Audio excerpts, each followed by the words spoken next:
Bab 1286. Pernahkah berpikir untuk merubah tempat ini?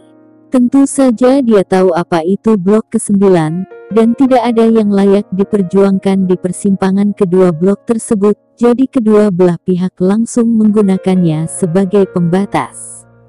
Bagus, sekarang orang di blok ke-9 tiba-tiba mengatakan ini, mengatakan bahwa Ken telah melewati batas untuk menemukan orang. Apa yang mereka katakan? Grey Z bertanya. Mereka mengatakan ingin berbicara dan meminta saya untuk menyerahkan mereka. Mereka mengira bahwa saya menyelamatkan mereka. Gerakan bawahan blok ke-8-nya tidak kecil, karena ada banyak orang yang bergerak. Orang-orang mengira begitu diperintahkan.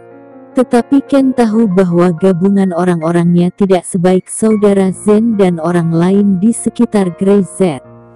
Itu sama sekali bukan level. Kalau begitu bicarakan tentang itu, kata Grey Z ringan. Dia menatap Ken, menyipitkan matanya, dan berkata dengan suara rendah. Mereka bukan teman di sini saat ini.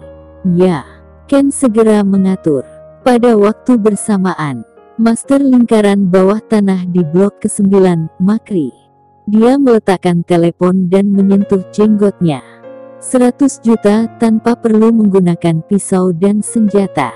Apakah Ken berani tidak memberi saya orang yang saya inginkan? Dia benar-benar berpikir bahwa dia hebat karena duduk di blok ke-8. Makri tertawa penuh jijik. Blok ke-8 adalah area termiskin di kota kasino. Jika dia tertarik, Ken tak punya kesempatan untuk menempatinya. Jika mau, dia bisa mendapatkannya kembali dari Ken kapan saja. Ayo pergi, dapatkan uangnya. Baginya, 100 juta dolar AS sudah ada di sakunya. Mereka bahkan tidak memiliki rasa takut sedikit pun, dan membawa orang-orangnya langsung ke blok ke-8. Blok ke-8 adalah perkampungan kumuh yang terkenal di kota kasino, dan Anda bahkan dapat melihat para tunawisma di sepanjang jalan, berkerumun di sudut, menghindari angin malam yang dingin. Ekspresi wajah Ken rumit melihat saudara Zen dan lain-lain menonton. Ia menjelaskan, blok ke-8 kami terlalu miskin. Tak ada satu keinginan pun untuk datang ke sini untuk memulai sebuah perusahaan, dan tidak ada kesempatan kerja di sini.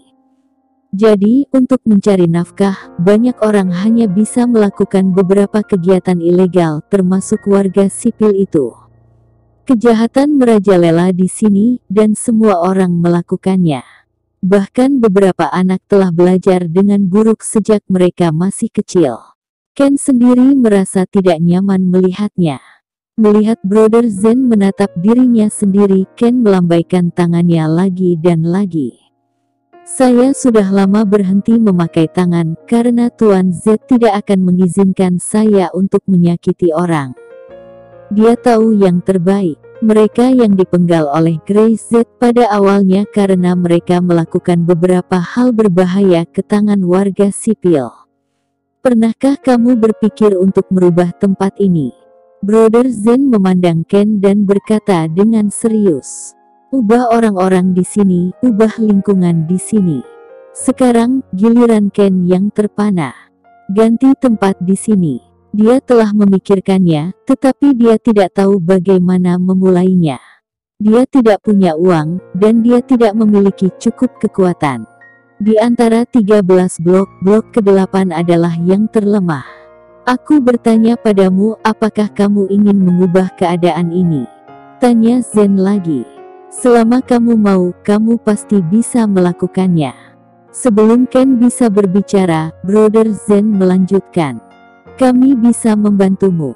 Masalah sepele seperti ini tidak mengharuskan Grey Z mengambil tindakan. Grey Z memiliki hal yang lebih penting untuk dilakukan. Mereka dapat melakukan hal kecil ini. Hal ini dapat dianggap sebagai balas budi atas bantuan Ken. Ken tidak berbicara, jantungnya berdebar kencang, seolah dia masih mengingat apa yang dikatakan Zen. Merubah tempat ini. Dalam benaknya, sebuah gambaran muncul. Ada anak-anak berusia beberapa tahun di jalan, mengaduk-aduk tempat sampah, mencari sisa makanan yang bisa dimakan hari ini. Ada ibu-ibu hamil, tapi tetap saja mereka pecandu narkoba, tidak bisa mengontrol diri atau mengasuh anak di perutnya. Ada juga orang-orang tunawisma yang menjadi kedinginan di tengah angin dingin dan bahkan tidak bisa menemukan sudut perlindungan dari badai angin dan hujan. Bisakah saya? Tanya Ken pada dirinya sendiri.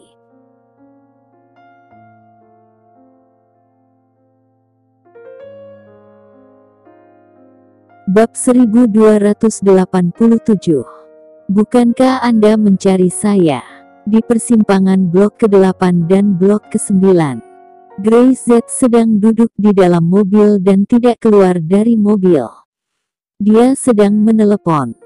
Di luar mobil, Ken berdiri di sana dan melihat beberapa mobil dari kejauhan dari arah blok ke-9, dan sepertinya ada banyak orang. Ada apa ini? Ken mengerutkan kening. Dia ingin menelepon seseorang, tetapi Brother Zen mengatakan tidak. Tentu saja Ken tahu bahwa Grace Z ada di sini, bahkan jika orang-orang dari lebih dari selusin blok datang, dia khawatir mereka tidak akan bisa kembali. Tapi dia tak berani membiarkan Grace Z menyerang. Dia sadar dirinya tidak memenuhi syarat. Krek, beberapa mobil berhenti. Makri turun dari mobil, di belakangnya ada lebih dari 30 orang yang mengikuti.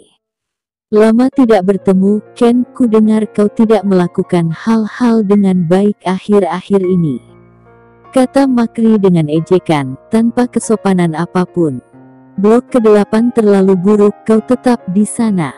Tempat itu tidak menjanjikan, lebih baik datang kepadaku di blok ke-9, aku punya tempat untukmu di sana.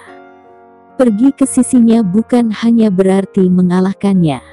Bos dari lingkaran bawah tanah di blok ke-8 yang bermartabat pergi untuk menyerah pada yang lain. Bagaimana mungkin Ken bisa menerimanya? Saya dibesarkan di blok ke-8. Saya akan mati di sini. Saya tidak perlu mengkhawatirkannya. Anda datang menemukan saya, maka bicaralah dengan saya dan jangan buang waktu. Ken melirik ke mobil Grace Z dan melihat bahwa Grace Z masih ada sedang menelepon. Hatinya tiba-tiba tenang. Ada pria itu di sini, dia takut sedikit pun. Jika tidak ada yang lain, jangan sia-siakan waktuku. Memikirkan hal ini, tiba-tiba suara Ken menjadi lebih keras, penuh percaya diri. Makri mendengus dan sedikit mengernyit. Ini pertama kalinya dia melihat Ken berani berbicara pada dirinya sendiri begitu keras. Hehe, kalau begitu aku tidak akan bicara yang tidak masuk akal denganmu. Berikan padaku wanita yang kamu ambil dari blok ke-9. Dia dengan lugas berkata. Selain itu, pria yang mengambil wanita ini juga akan diberikan kepadaku. Lainnya, tidak ada hubungannya denganmu, kamu bisa pergi. Serahkan Grace Z, saudara Zen dan yang lainnya. Ken ingin tertawa sedikit, apakah Makri tahu apa yang dia bicarakan? Makri, biar ku ingatkan kamu, jangan melangkah terlalu jauh. Ken berteriak, bukankah kamu di blok ke-9? Hahaha, asal aku mau, blok ke-8mu juga blok ke-9. Ya, kamu sudah melewati batas, ini bukan sesuatu yang bisa kau lakukan. Ken, apa kau masih sebodoh itu? Makri tertawa. Tiba-tiba wajahnya merosot dan puluhan orang di belakangnya langsung siap melakukan sesuatu, dan wajahnya penuh ancaman. Jangan buang waktu, kalau tidak, mulai hari ini, blok ke-8 akan menjadi tanpa pemilik. Ken mengertakkan gigi. Wajahnya penuh amarah. Serahkan padanya.